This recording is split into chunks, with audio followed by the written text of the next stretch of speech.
என் அன்பு மகனே, மகளே, என் பிதா இந்த பிரபஞ்சத்தை வார்த்தையால்தான் படைத்தார் என்பது உனக்கு தெரியுமா? தோல்வியையும் பயத்தையும் பேசி உன் வாழ்வை சுருக்கிக் கொள்ளாதே. உன் நாவிற்கு உன் வாழ்வை வடிவமைக்கும் அதிகாரம் உண்டு. கர்த்தர் என்னை எல்லா தீங்கிற்கும் விலக்கிக் காப்பார் என்று நீ சொல்லும்போது ஒரு பாதுகாப்பு அரண் உன்னை சூழ்ந்து கொள்ளும்.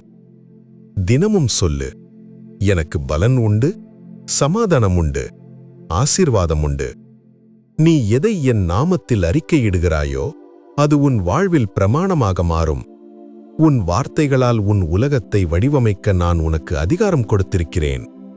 உன் விசுவாசத்தின்படியே உனக்கு ஆகக் கடவது. உன் வார்த்தைகளை மாற்று, உன் வாழ்வு மாறும். நான் உன்னோடு இருக்கிறேன்.